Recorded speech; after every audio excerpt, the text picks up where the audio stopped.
I'm delighted to welcome to the show today David Stone, and David is from Embodied Soul Awakening. Welcome, David. Thank you so much, Elaine. We've danced around each other on Facebook for some time, but we've never actually had a conversation, so it's lovely to speak to you in person. Yes, great to meet you at last. So Embodied Soul Awakening is a bit of a mouthful. Let's break it down. I know on your website you have 3 specific words, which are clear, activate, and embody. So can you give us a bit of background as to what those words mean and how you came to be the founder of the embodiedsoulawakening.com website and procedure? Yes, well, in a nutshell, I guess I had a corporate background and I became ill and left it and went traveling. And during my travels, I had sort of many little experiences of connecting with what could only be considered to be the greater energy field that surrounds us and that we are made of. And these experiences were also coupled with some very negative experiences of all the negative phenomena that were out there. And so I think that what I discovered was that it's all very well having awakenings, but it's from the core of who you are. You tend to get actually distorted by your awakenings, and it becomes kind of an ego dance to seek outside of yourself this awakening business that seems to be a very large part of the new age. And over the next 10 years, I slowly put myself back together and started to learn about ancestral healing. I started to look at my body and how, looking at Eckhart Tolle's pain body, I was often doing one thing, but cognitively dissonant about doing it and believing that I wasn't actually partaking in a habit. So one of those would be sugar addiction. I had no idea how heavy my sugar addiction was. And I think once you've had an awakening experience where you literally touch a very heightened space, I did look for other substances, such as sugar or joining the new age, trying to get a high, trying to reach that kind of space again. And so, again, these are all habits and patterns that I see in the whole new age industry. And so on my journey, I kind of knew that was cheapening it and looking and seeking and constantly trying to raise my vibration and reach for this unreachable completion that was somewhere on a course, that was somewhere in the jungles of Peru that, would require me doing something or other. And slowly but surely, I think I just got broken by the discipline of my idealism. I was so disciplined at being a spiritual person that it broke me. It impoverished me. My health started to fail. And my relationships were not exactly high vibration, shall we say. I wasn't good at relationships. And I think those are the 3 biggest shadows of what I would call an awakening, is that many people have awakenings or are on that path.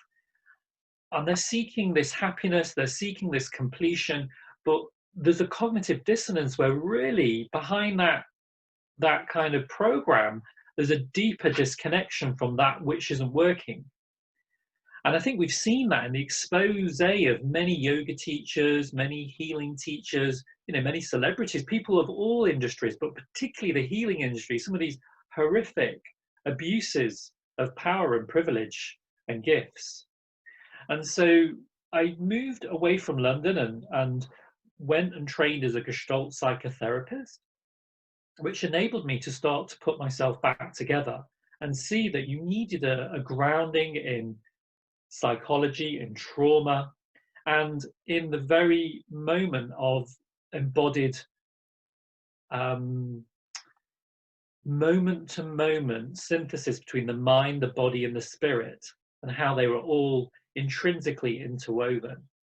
And so over a period of about 15 years, until about a couple of years ago, I, I began to slowly embody myself until I guess I had another experience that opened me up from a much more grounded experience where I wasn't seeking anything.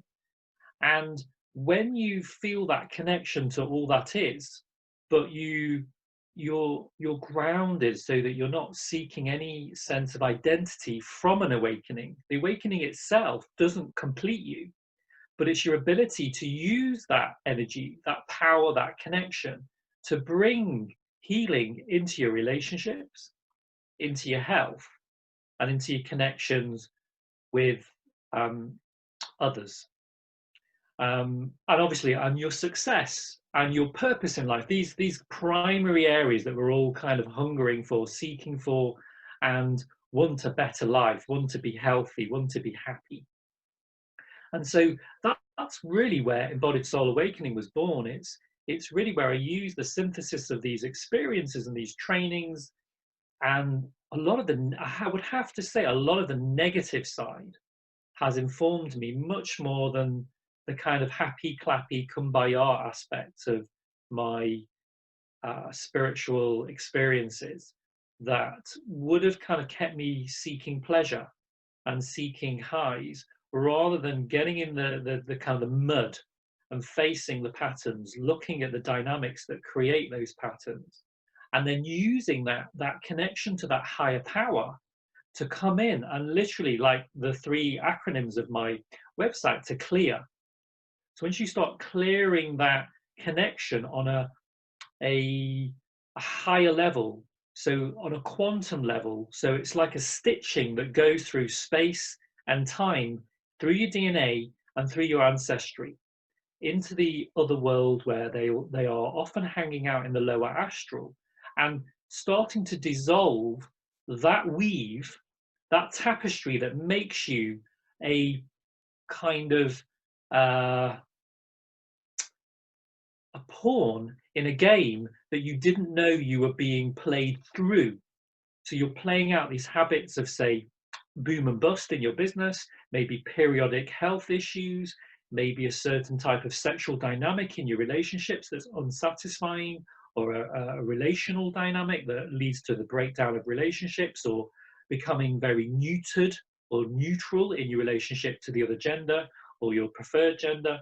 And so what I discovered was, in connecting the mind, the body, and the spirit to the quantum field, as I cleared more and more of my patterns out, I naturally became more aware of this greater blueprint that creates us.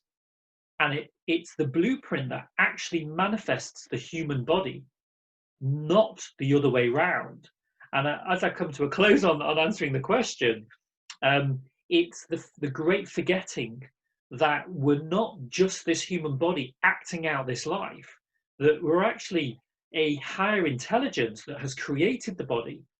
And once we start to clear out all these forgetting programs, these illness programs, these blocking programs, that filters that have been handed down through past lives and ancestral experiences that have never really evolved or moved on, we can then begin to take charge of our own blueprint.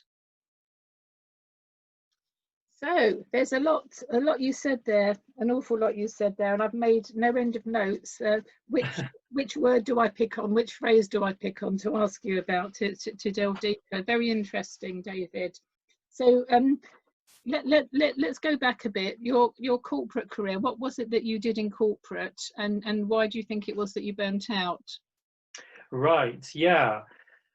Well, I trained as an industrial engineer initially with Michelin tires, and that gave me the most incredible grounding in how to be successful. It was the mechanics of noticing how efficiency works in a machine cycle, and you could apply that to any aspect of the business. So you could apply it to marketing, to finance, to admin, to sales. And so after 2 years in that position, I left to join marketing businesses, and skyrocketed up to board level within about 3 years, and found myself on the senior management team of an American NASDAQ company looking after UK and Europe, the business development division. And at each stage of like passing through Michelin, passing through to being a senior manager within 3 to 4 years of graduation, I was empty on that place that never got filled through the amount of money I was earning in bonuses and shares and pension schemes, the kudos of being perhaps in a level of management that was 20 years my age peer group. And it was the kind of core wounds that were not being fed. And yet there was this total lack of awareness of that. There was this separation from understanding and being present in my body.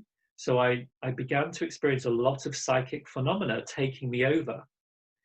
Addictions, unhappiness, growing mood swings. And I didn't have a clue what any of that was about. So the mood swings, psychic phenomena, the ego, basically, isn't it? When you're going back to all this high salaries, high position. You know, you're a board member. You're quite young. You said that, you know, within 3 or 4 years of graduating, you were on board level in marketing. So Yeah. you can see everywhere, can't you? You were one of these what I call bright young things who are very clever, very motivated, and when you're young, we know, I think many of us identify with this. I most definitely do. You think, because we're kind of conditioned to believe that we have to have the biggest, the best, the fastest. You know, that our egos don't know any different, because we're constantly being fed through clever marketing hype from wherever it comes from, that we need to have, you know, so many cars, so many fast cars, so many houses, you know, biggest salary, and but actually it's not until we get older that we realize that none of that matters, is it? None of it matters a jot. It's what the balance is in our life, what the mind body soul connection is, that you've been talking about. So what was it that specifically that kind of made you sit up and realize that things actually weren't terribly going that well? Well, it's the fact that I couldn't sit up, Elaine. Because I developed an abscess as big as an orange. Oh gosh, right. Up my bum. And for a young guy to have it right in that position was very well. It was devastating. And so I had a number of surgeries. And when I'd had the first surgery, they'd cut me open, and a couple of weeks before I had the surgery, I'd met a crystal healer, and she said, "Oh, you've got the healing gift. Why don't you if you ever have a problem, place a crystal like stick against a lump." This was a little bit, well, this is quite a while before the actual experience. She says, "And send the lump away." So a couple of weeks before my operation, that's what I did. And so when they cut me open, all there was water. And they said it was a medical first. We've never cut someone open with an abscess and just found pure water. Wow. But then obviously it wasn't addressing it at in the quantum field at the root. It was kind of like almost like a spiritual topical healing, and it came back with a vengeance. And so in that period when it came back with a vengeance, I got the yellow pages open and found this reflexologist. And she came to see me and massage my feet, because intuitively I was looking for a healer. And it turned out she was a shaman. And she said, "Oh, this is a purification of your soul. This is a lot of the karmic and ancestral energy trying to leave you through the abscess." And this was the first I'd ever heard of any of this stuff. And it opened my mind up, and I didn't have a particularly supportive emotional family that were able to offer me any backup to this, you know, the operation and the distress. So I started looking online, and this was 2002, Elaine. So this is going back like 18 years before really there was much of a mind-body-spirit industry. And I found Canada's leading crystal healer at the time, And she, you know, I was asking her like for a bit of advice, and in the end she said, why don't you just come and stay with me and I'll help you heal. Oh, wow. So I was kind of like, the good thing about me in those days was I just follow my intuition on a whim and put all my money behind it because I had the money to do that. And I was a little bit rash and had that kind of gambler streak, and it worked in my favor to follow my intuition and gamble on it. And that's something that's followed me all the way to now, is to really get behind that intuition. And she then said, when I flew out to Canada, she then taught me how to connect with the spirit of the lake, so that I could bring the purity and the purification of the energy of the lake into me to clear me out. So that was a wonderful sort of teacher to meet. And that she drove me 8 hours to a native Canadian American Indian on his tribal land, and we did a sweat lodge. And again, I had one of these most profound experiences of connecting with the greater field of love. And I literally, during the sweat lodge, it was about 18 hours long, I felt this surge of love come in and show me what was at the root cause of my abscess and clear it out of me. And I very much felt like literally my skin had become like a newborn baby. And you know, I remember to this day, everybody in the sweat lodge was trying to touch my skin because, like, oh, he's a newborn baby. You know, it literally moved the abscess out of me quite miraculously. And it went that day, it went. Because even though I'd had the surgery, the prognosis was it was going to come back every 3 months for the rest of my life. And I'd have to be cut open. So it was a very good thing. It actually disappeared after that experience. For the benefit of the listeners, David, can you explain what a sweat lodge is? Sure. A sweat lodge is like a tarpaulin tent that blocks out all air exchange. And in the Native American tradition, they heat rocks up in an external fire all day. And those rocks become very hot. And those rocks are said to have the spirit of the ancestors and from the land in them, where the previous elders have conducted ceremony and sweats and other such ceremonies and lived on the land. And it's got the essence of the connection to their spiritual tradition in those stones. And so they bring those stones into a pit in the middle of the tarpaulin kind of tent, which is completely airlocked. And those stones heat the air up like a sauna, and it becomes impossibly hot. And the Native Americans use a tradition of the 4 directions. So there's a different kind of process through each of the 4 directions of the compass, the north, east, south, and west traditions. And so they call in different spirits and different energies and different practices for each of the 4 directions.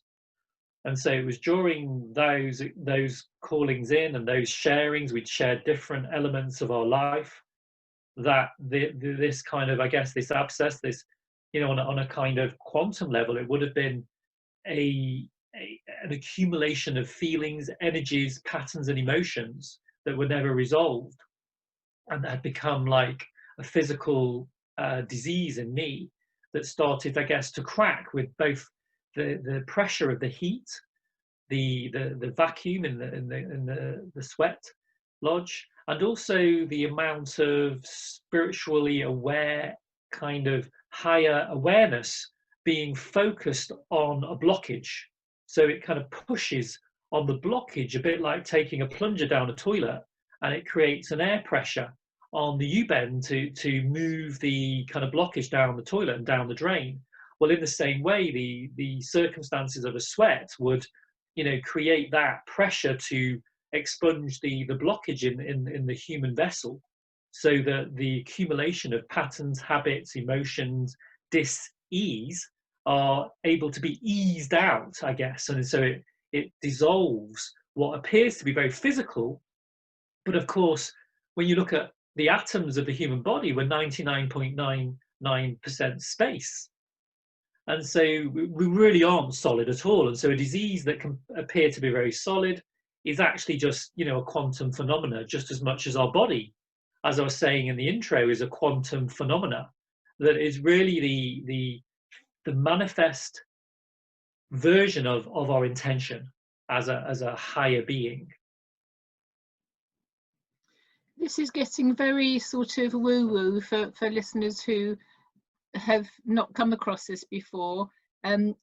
It's taken me a long time to work.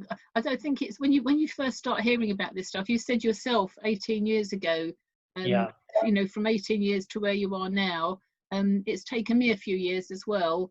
And I have a friend. I've got many friends who are shamanic healers, and I've heard many stories of when they've been working with people who've had cancer. One of my friends, she was working with a lady who had breast cancer, and the lump, the tumor literally disappeared while she was working. So I do absolutely identify with what you're saying about your abscess and so on and so forth. But it's for people who've not been open or even heard about this kind of thing. It just sounds so out there, doesn't it?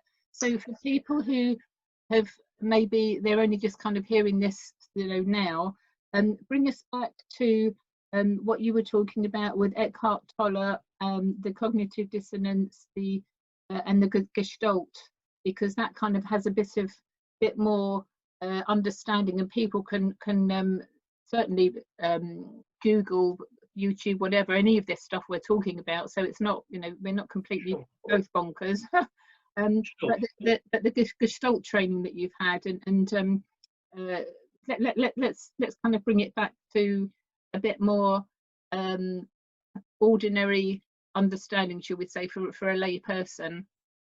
Sure. So when I trained as a Gestalt psychotherapist, Gestalt was a type of psychotherapy that was developed in the 60s that ran in counter, I guess, complete contrary polarity to psychoanalysis, which was the only type of psychotherapy at the time where you'd lie on a couch and someone would analyze you.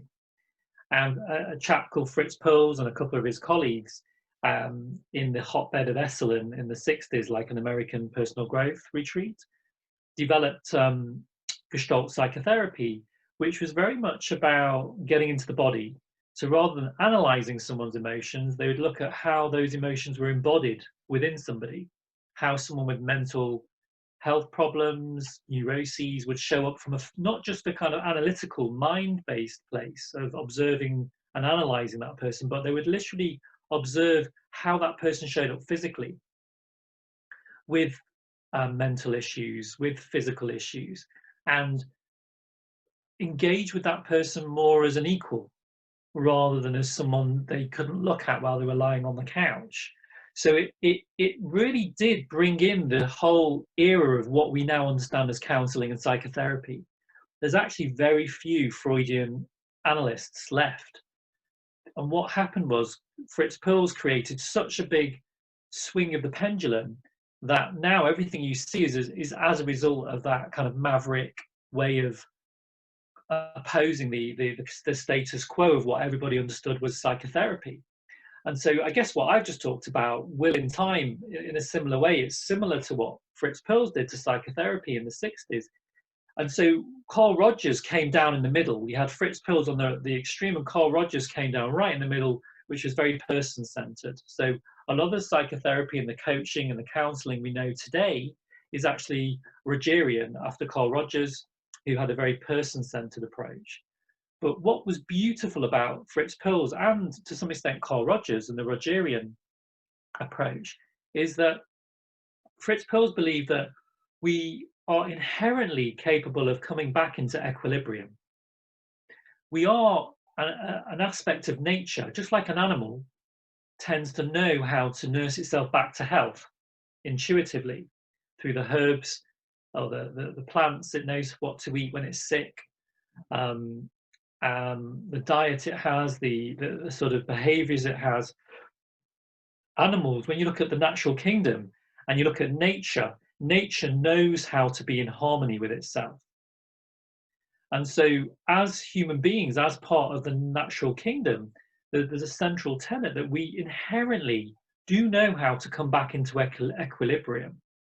And so as a Gestalt psychotherapist, you're really partnering the client to find that path that they inherently are programmed with to find equilibrium. When you look at, say, some of the things like Tai Chi and Qigong, the ancient Taoist health practices that came out of China, they are actually from watching animals preen and nurture themselves.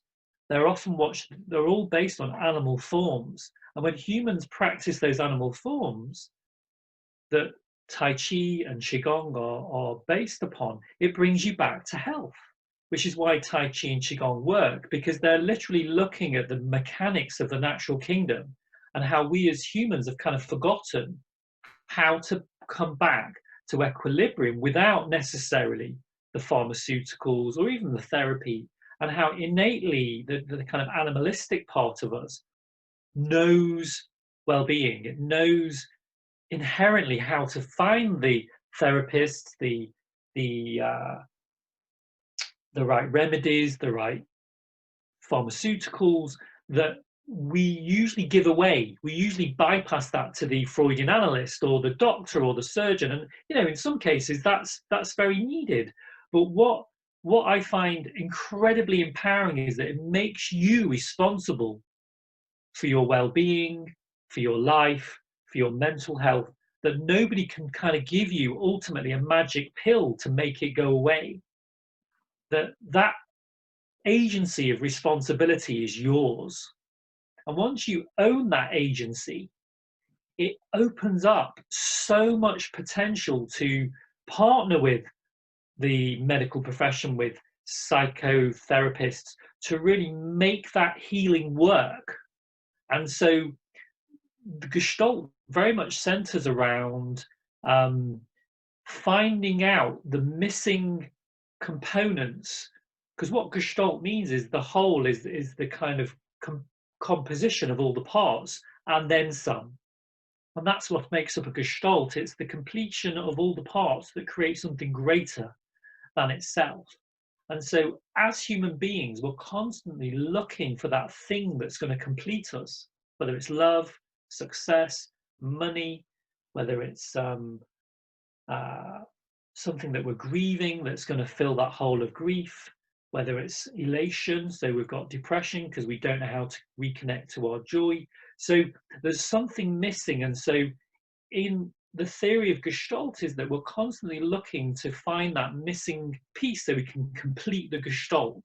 And when we complete the Gestalt, we kind of reclaim the energy that was invested in the pattern that's kind of still playing itself out. And in the pain body that Eckhart Tolle talks about, it kind of programs in the loop. We keep recreating the same loop, the same emotional patterns, the same addictions, because we're actually searching for that missing piece that's going to make us come back to equilibrium, to harmony. But because of the nature of the pain body, it's kind of doing it in a wonky way. So if we were traumatized early in life, or we were given a habit that wasn't necessarily the best habit or behavioral trait by a parent or an ancestor, we'll keep on trying to complete that Gestalt in a little bit of a wonky way. So we get wonky results, and then those wonky results kind of pile on each other and create more and more dysfunction. And so Gestalt psychotherapy is the disentangling of those Gestalts, unpacking them and looking where the missing pieces are, looking at the embodiment aspect of that and bringing that back into the awareness from the place of agency, from the place of being responsible, that we have to wake up to these loops, these patterns where we're having wonky wheels that don't quite rotate nice and smoothly, and then find the places where we can bang those wheels back into place and complete the Gestalt. It thus gives us all the energy back that was invested in trying to loop over and over again, that can eventually drain us, create diseases, create dysfunctions, create sickness. And so through that unraveling, that tracing back, it gave me a great grounding in looking at people from a psychodynamic way. And some of the woo-woo that you refer to is part of what was Wertheimer's field theory. So they were basically connecting in some of the quantum physics that Einstein was looking at and some of his peers, they wove this looping, this constantly looking at the wheel, because some of it went through society. It went down through, say, a Holocaust survivor still behaving, their children having the same sleeping difficulties that the grandparents and great grandparents had from the Holocaust, or people with, say, tuberculosis up a few generations might develop some of the kind of mental symptoms of tuberculosis, some of the fears. And so they started to see these transgenerational loops that could sometimes be lifted when we became very aware of the patterns that underpin them. And so, you know, people would perhaps go for giving up smoking, and then find out they were actually really overwrought with fear about, say, having their homes kicked in. And that fear of having their, you know, their windows smashed and their businesses taken over might have been very kind of idiosyncratically there in their field, but didn't actually belong to them. But they were still trying to fix that idiosyncrasy, that loop, as if it was theirs, because it kind of passed through in the transgenerational DNA, so to speak. This is fascinating, absolutely fascinating, and it's the best explanation I've heard about the Gestalt psychotherapy. That's brilliant, David. Thank you, and certainly resonates with my experience of mentoring people through cancer towards recovery, or certainly living a lot better with it. And what you said really resonated with me about responsibility and balance and intuition. So many of us don't listen to our intuition, and it's always right, isn't it? How many times do we go, oh, I wish I'd done this and that, I felt this, I thought that, whatever. Your intuition, usually when it's there to help guide us, and we tend to overthink things, don't we? We tend to put logic into an equation which actually doesn't require it. We need to be more feeling and more open to taking responsibility and living life in balance, because without the balance everything goes wonky. And I love your description. It's, you know, wonky wellness. What good is that to anybody? But most people live with it day to day, this sort of wonky vision of what they should or shouldn't be doing, and as a result their patterns of behavior end up wonky, and it's, you know, it's a wonky life, isn't it? Well, it is, because you can get that wonkiness in your health, in your success, in your relationships, because you've got a wonky wheel. And so, like you said, it's combining feeling with intuition, but also with, like, that training I had at Michelin Tires, where you track the workflow back to see where the corruption was in the workflow. Was it a block? What type of blockage? Because ultimately every engineering problem is a blockage. And so when you look at someone's life, it's like, well, where's the blockage? Where is the wonky wheel? Where is the facet that's out of their awareness at the moment?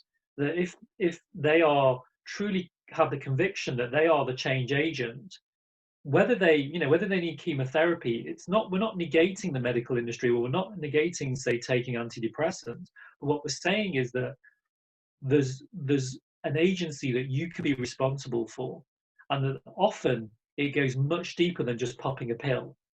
That with the majority of issues, there's this opportunity to track a problem, and as you embody, as you breathe into your physical body, it generates a much more logical awareness than, like you said, the woo-woo spiritual stuff that's really going way out the body.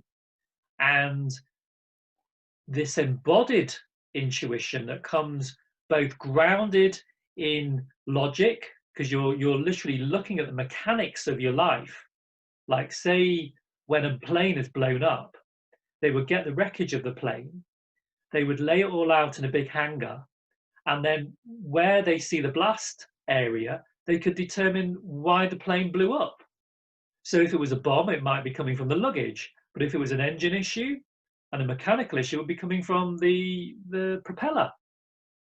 And so it's a bit like that with our problems. How often do we lay the wreckage out and ruthlessly, like an engineer with no emotional kind of attachment, go through the components of how we live our life, and then start to create a fix through our personal ability to be the change agency of that fix, and look at the habits, health habits, relationship habits, financial habits that we have that might be contributing towards that dysfunction or that explosion that floors us, or even blows our life up, such as an illness or such as a disaster that would then bring us to therapy or bring us to a healer or bring us to looking for answers, I guess.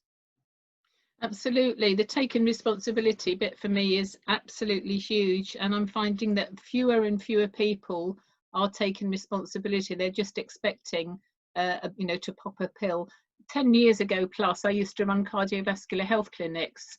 And within 3 months, people who came to see me were off of medication by their choice. Obviously, I would never say to anybody, you know, you should stop taking medication. And obviously, you know, they need to do things in relation to what's right for them and in conjunction with their medical advisors, because I'm not a medical practitioner. However, every single one of them, we had 100% result. Wow. That they came off medication. Some of them, they chose to do that literally overnight, and they've never looked back. However, most people, and many people rather, said to me, well, why would I want you to give me a test when if I have a heart attack or a stroke, the National Health Service can fix me? And I used to be, it used to really worry me, upset me, anger me, all these emotions, because to me, nobody, you know, the person wasn't taking responsibility for their own health and well-being. And we can do this in an integrative fashion, regardless of what health condition or mental condition people are talking about. We're not talking, you know, do this or do that. We're talking about cherry picking what's right for the individual.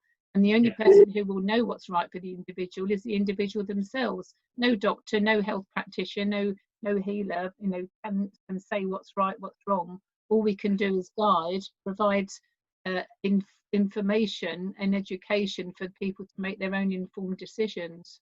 And that's terrifying, though, isn't it? That's absolutely terrifying for a lot of people until they've come to terms with that resistance.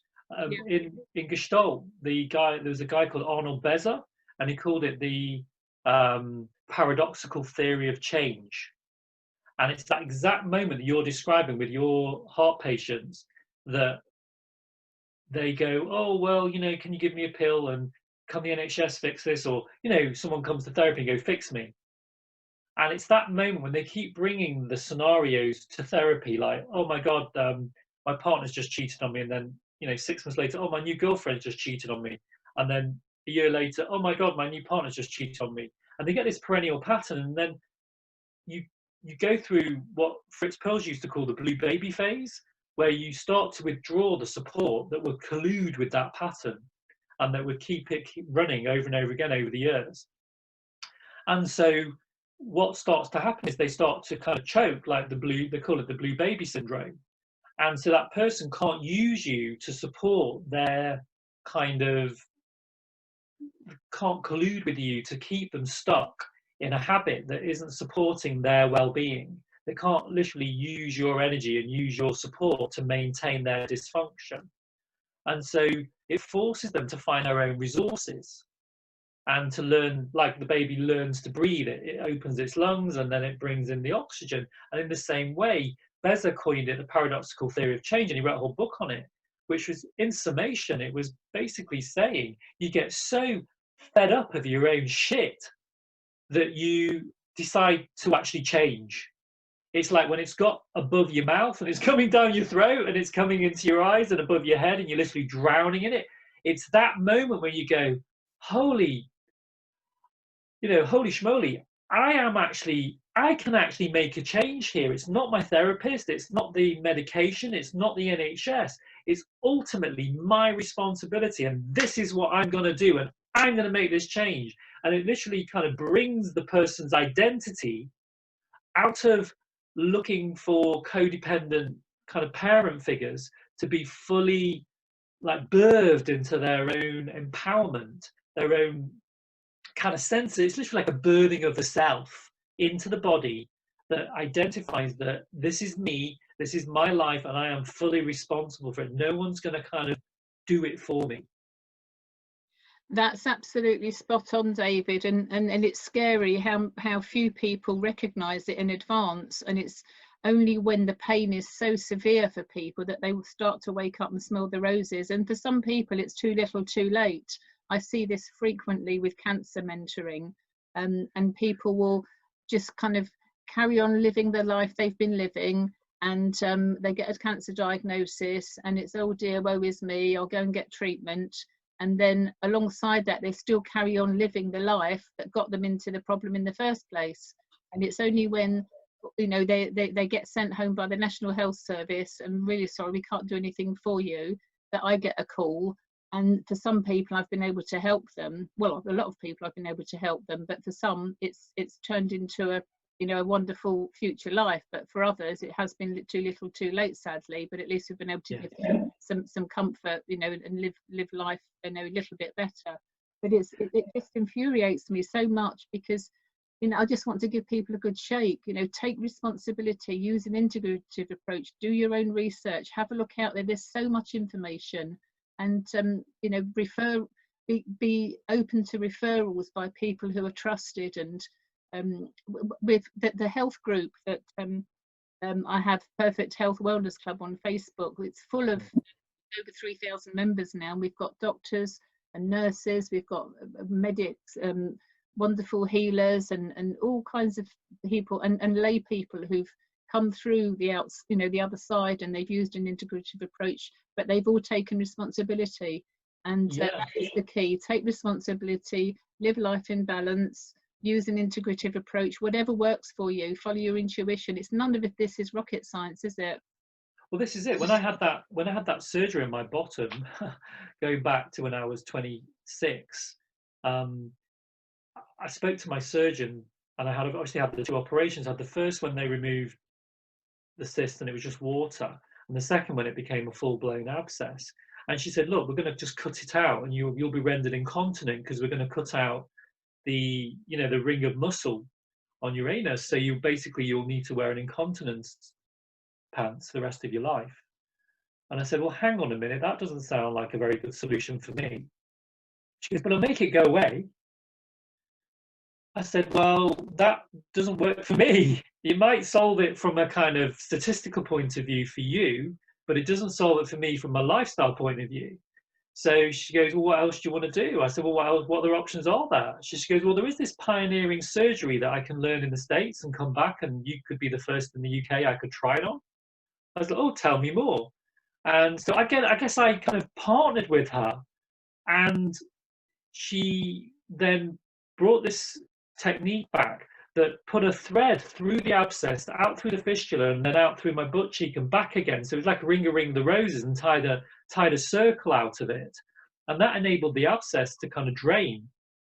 And that way, together with the emotional, psychological woo-woo work that I was doing with the shaman in Canada, it worked, like you say, both collaboratively with the medical profession, the cutting edge of surgery that they were practicing then, this drainage technique so that the abscess could drain, and then working with my mind, body, spirit practices. And I honestly feel the two together, like say, an integrative approach of working with surgeons, with medication, but also with yourself as the kind of change agency. And she said, oh, it only has a 5 to 15% of actually resolving. So you don't really have a particularly good chance of this working. But, I said, well, let's do it. I had health insurance, and I blew my budget on it, but it worked, Brilliant. And that's a really good example. You literally are a walking example of throwing everything at it. Because and I think a lot of the aspect as well is the work that you were obviously doing alongside. And again, this is where I come back to personal responsibility, and the emotional side of healing is absolutely phenomenal, which people underestimate. I see people who are living when they get the wake up, they have a horrible diagnosis, whether it's cancer or anything else that's nasty. They then go, okay, well, I'll need to make a few changes here. Not everybody is prepared to make changes, and that's their choice. But when they do start to make changes, they then change their diet, change their lifestyle, but they forget to do the emotional work. And that is to me, that's one of the biggest parts. The easy bit is changing your lifestyle, changing your diet. If you can be eating and living the most healthiest of lives. However, if your emotional state isn't in the right place, you will not heal, period. Yes, and I think there's a great saying called "you have to change to change." Yeah. And when you combine that with the emotional work, and I also did some training with inner child work, and people might sort of be, oh, that sounds more woo-woo stuff, but actually coming to terms with some of the broken and fragmented and fractured places of kind of our development, where we've got trauma bonding, where we've got attachment trauma. We didn't perhaps complete the attachment process, Balby's attachment trauma with our caregiver. These things like pre-verbal trauma that happen very imperceptibly, maybe there's a trauma going on between the mother and the father, or a grandparent dies, or there's a bankruptcy, or there's a breakup in the marriage. When the child is in the first sort of 3 years of its life, its inner world is implicitly melded with its mother's, and it's only as it approaches the age of 3 that it begins to separate out its ego from its mother's ego, to the extent that it therefore starts to venture and pull away and crawl away from mother and go exploring. And that's when the terrible twos start, because that's the first time that the child is really trying to be its own person. And it's often trying to pull away from some of the dysfunctional habits that are in the parents, that they haven't resolved, that are buried in the parents. And then the child's like screaming its head off, because it's trying to pull away on a kind of deeper level from some of these patterns that are going to be imbued into it as part of the attachment trauma that the parent went through with their parents. And so these transgenerational patterns just keep getting imbued. And so because I've done so many different trainings, I've done about 5 different trainings, 2 of them have been clinical, and together with the kind of what I would call the quantum, and you've called it the woo-woo, it gives me this kind of broader spectrum picture of problems so that they can be solved faster. And I guess that's where Embodied Soul Awakening comes in, because rather than waiting for 10 years in therapy, and like you say, maybe 10 years, people don't have 10 years to change their lives around, it's too late. They've got already quite dangerous onset of imbalance in their system. Working with all aspects of the field, both, the physical, the emotional, the embodied, the quantum, you can actually move patterns and move blockages and move diseases really a lot faster than just using one of those areas alone. How many generations would you say the ancestral stuff goes back, David? It's very specific to each person. Some people, it can often be like a grandparent that may have died and coming very close to them. So I had a client who I said, you've got the traits of your great auntie. Because I'm partially mediumistic as well, to add that into the mix, Elaine. I sensed her great auntie around her. And I said, but you've got the habits of your great auntie. She goes, do you know what? I'm named after my great auntie. Oh. And I just realized that when you take the name of somebody on, you're taking who is in your family, you're like kind of, it's a little bit of woo-woo proofing that you're taking on their traits, their diseases, their patterns, their habits, and you might even start to look like them as well. Oh, you look like auntie, you look like so-and-so in your family. And, sure as light follows day, the programming that happens in a lineage comes through. And, they've already got proofing and proper hardcore evidence about the symptoms of Holocaust survivors suddenly appearing in their grandchildren and their great-grandchildren without any sharing or connection or discussion, or even sometimes not even meeting the grandparents while they were alive, and the grandchildren suffering with the same emotional patterns. So, these things are incredible, that the way that they do unravel. And so returning to my very original point at the beginning of the call, was that when we realize that we already are this this spark of God. The Bible talks about it. The spiritual scriptures from India, from China, all the original scriptures, and for the agnostics or the non-religious believers here, the more scientifically, the Big Bang, the spark of creation. What I believe is that it's inherently perfect. And so what we're actually doing is letting go of layers that have accumulated through the ancestral line, through our life. If you don't want to believe in ancestors, you just want to take full personal responsibility in this lifetime, then you can look at those habits that you've accrued. You might not know where they've come from, but you've got them. And then it's how are you going to find a way of observing yourself where you can start to dissolve those patterns, those habits, that baggage.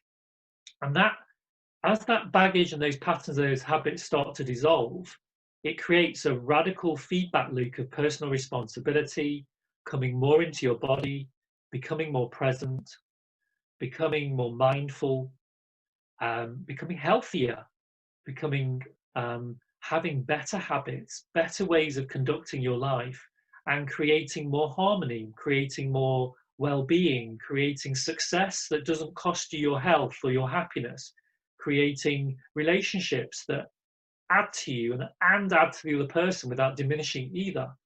And so that's really my take on the whole thing. Absolutely fascinating, and also fits with another aspect of my work. I've become an expert in the last 20 years of the DISC model of behavioural profiling, which draws on psychology and goes back to the days of Hippocrates, the famous doctor who hung around in about 400 BC, and he identified different patient types by their bile, their phlegm, their blood, and the colours of their bodily fluids. Today there's all sorts of modern methods and of a way of looking at people's personalities. And again, in the work that the volunteering that I've been doing, looking after people with cancer, I can predict when I give talks, used to give talks to audiences, I can look around and I can tell those people who are going to be successful quicker on their recovery versus those people who are going to have to put more effort, and they'll have a slower recovery, if at all, because of their personality style and how they approach, how their behavior is. And I talk about the ancestral stuff and can go back 4 or 5 generations. So everything you've said completely resonates with me, with the work that I've done over the last 20-30 years. It all makes perfect sense, and I hope it has done to our listeners as well. So thank you so much for the explanations and very clear suggestions. So bringing to a close now, what would your guidance be to people who may be hearing this stuff, for the very first time? What can people do, particularly in the climate that we're currently living in, to help themselves, to take responsibility, to start looking through the wood and the trees, etc., to help themselves? I would say find a form of mindful embodiment practice.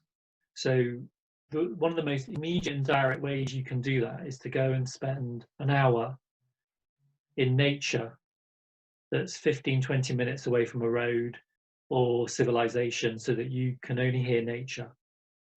And the sounds of nature are at that frequency that enables the human body, the human mind, and the human emotions to begin that recalibration process of reminding you who you are beyond any sickness, any worry, and any accumulation of a pattern or a habit that fundamentally is not a reflection of the perfection that you are. And so I'd say begin by spending some quality time in nature, learning to sequentially breathe. So a little tip I can give right now in 10 seconds would be to count your breath in and inhale through the nose, and literally count to 4, 5, or 6 seconds on the inhale through the nose. And then repeat the same number as you exhale through the mouth. And as you do that, count your spinal vertebra from the atlas, cervical 1, C1, and then there's about, is it 38 bones in the spine or something like that? Count each vertebra down to your coccyx and your tailbone. Whilst, if you're in nature, even better, but you could do it before you go to sleep, breathing in through your nose, out through your mouth, getting into the discipline of counting. Being out in nature, you could do it while stretching, whilst looking at through a recipe book, whilst planning your day. You could do it upon awakening, before going to sleep. These are the rudimental mechanics of beginning to get that presence within your body, with your mind, your awareness, and your physical expression of those through the way that you live your life, the way that you breathe, and starting to observe where you're not in your body, where you're not present to yourself, where you lose count, where you start to worry, and then getting the muscle of that discipline to pull yourself back into your number, back into your breath, back into counting the vertebra and tracking the vertebra. And you will be astonished at how much information is stored in your spine, in your body, in your breath, that reveals what is going on in your life. That's really helpful, very simple for anybody to do. So I hope the listeners will take that on board and start to do that. Breathing is an absolute phenomenal place to start, very simple, and we all do it every day. So breathing techniques, I have other interviews with different practitioners who specialize in breathing. I appreciate it's just one part of your many resources and toolkit, David, but breathing itself is just phenomenally helpful. So thank you for that reminder.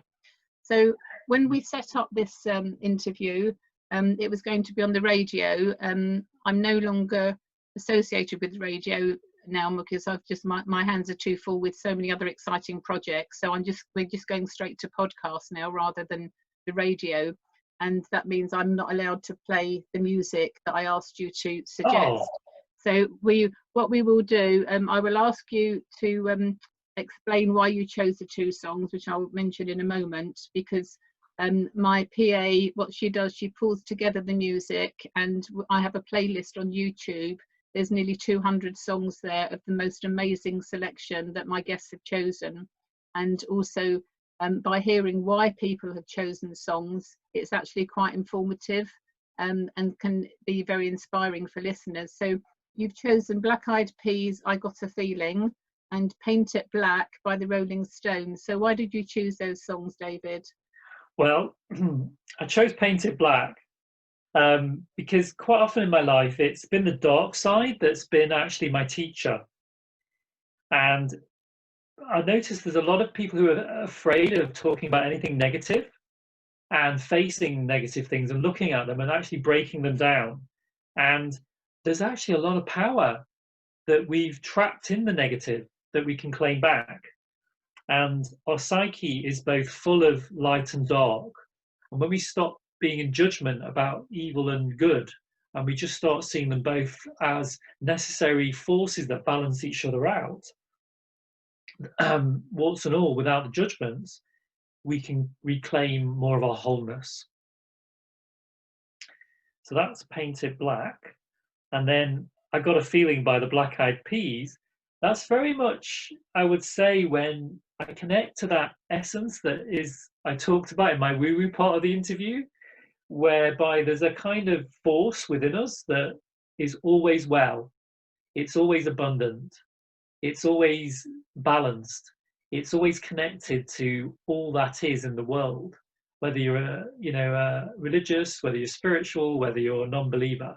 There is a connection to a power that really is eternal, boundless. And I think that was my very early experience in my life that enabled me to believe that I was going to cure my abscess. I've actually cured a kind of a back condition that was going to put me in a wheelchair, as well as serious IBS as well. So I had a lot to deal with. And I guess it's knowing that I am ultimately that spark. And so I've got a feeling it's a very happy, uplifting song that reminds me of that joyous place that transcends problems, transcends all the hardships and the issues, and that reminds me that above and beyond everything that's out there is this connection to this place. And I guess my life's work has been bringing that place, not to from a woo-woo place out in the never never land of new age kind of flakiness, but actually embodying it, so being solid with it and living with that as my guiding light, and teaching my clients through the breath work to find that joy that just burns eternal and guides them into more wholesome lives. Wonderful. It's one of my favourite songs, and when I was in the radio studio I often used to play it. I Got a Feeling by Black Eyed Peas. It's really uplifting, and it's yeah, listen to our intuition and go with it. Fantastic. So how do people contact you, David? What's the best website, email address for you? Sure. Oh, thank you. Yes, my website's Embodied, Embodied Soul, Soul, Awakening, ing at the end, and that's all one word, .com. I also have the same page on Instagram and on Facebook. You can find me both there as well, but also my main website is the domain.com. So embodiedsoulawakening.com. Yes. Fantastic. David Stone, thank you so much for your time today. It's been really interesting, and you will be appearing on the podcast very shortly, and we'll be tagging you, and so you can share it when it pops on there. Thank you so much. Oh, thanks for having me, Elaine. It's been great to chat with you and meet you.